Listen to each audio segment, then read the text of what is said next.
16ই December উপলক্ষে picnic হবে। বাচ্চারা সবাই মিলে বলল, আন্টি আপনাদের ছাদে পিকনিক করব, আপনি রান্না করবেন। আমি বলেছি ঠিক আছে। তখন তারা বলল, আন্টি কত টাকা করে দিব? আমি বললাম বাচ্চাদের কাছ থেকে টাকা নেব? আমি বললাম তোমরা চলে এসো, আমি বিরিয়ানি রান্না করব, তোমরা সবাই খাবে। ভাই আজকালকার বাচ্চারা যা হয়েছে, তারা বলতেছে আন্টি টাকা না দিলে কি পিকনিক পিকনিক মনে হয়, সেই জন্য 100 টাকা করে সবাই দিবে। আমি আচ্ছা ঠিক আছে তাহলে ওটাই দিও, আর বাকি যা কিছু ছিল সব আমার। তো যাই হোক, ওদের জন্য পিকনিক ফিল হয় সেইভাবে আয়োজন করলাম। তারপরে ওরাই আবার মাথায় বুদ্ধি নিল যে না আন্টি আমরা কিন্তু প্লেটে খাবো না, আমরা কলা পাতায় খাবো। আচ্ছা ঠিক আছে, তোমাদের যেইভাবে ভালো হয় সেটাই করবা। আমার রান্না বান্না শেষ করে খাবার নিয়ে আসলাম। এই যে দেখেন কি সুন্দর হয়েছে বিরিয়ানির কালারটা, আমার তো ভালো লাগছে। আমি রান্না করেছি তাই বলে না, কিন্তু আসলেই সামনে থেকে দেখতেও ভালো লেগেছিল, খাবারও স্বাদ হয়েছিল, সবাই বলেছে। তো কলা পাতার ভিতরে খাবার দিব, আমারও খুব ভালো লাগছিল ব্যাপারটা। বাচ্চারা এই আয়োজনটা করেছে, তো সবাইকে খাওয়া দাওয়া সুন্দর করে বেড়ে বেড়ে দিচ্ছি।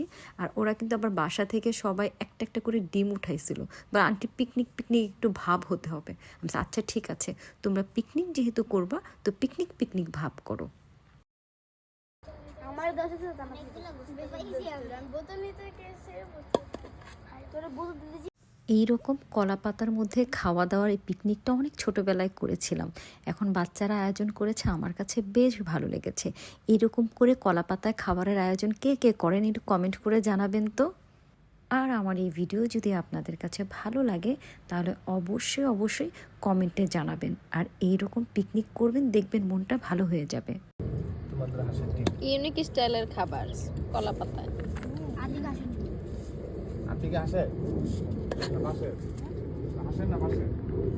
হয়েছে হয়েছে ডিমটা দাও ওর পাশে। সালাদ নিবা? সালাদ নিবা?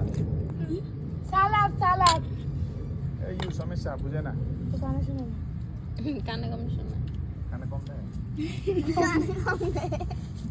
বিরিয়ানির সাথে শুটকির ভর্তাও ছিল, কারণ বাচ্চারাও জানে যে আমার হাতে শুটকির ভর্তা নাকি খুব মজা হয়। তারা বলল আন্টি বিরিয়ানির সাথে কিন্তু আমরা শুটকির ভর্তা খাবো। তাদের সেই ফরমাইশ পূরণ করলাম। কেমন হয়েছে খাবার? মজা। মজা লাগছে?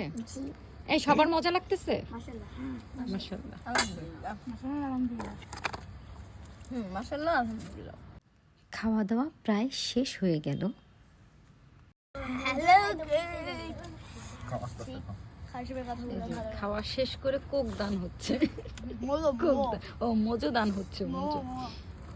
বিজয়ের মজো। যে ও খাইছে প্লেট ভালো মতন পরিষ্কার করে।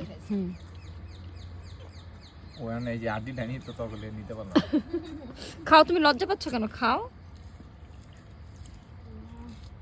তো এভাবে হাসি আনন্দ মজার মধ্যে দিয়ে আমাদের 16ই ডিসেম্বর পালন হলো।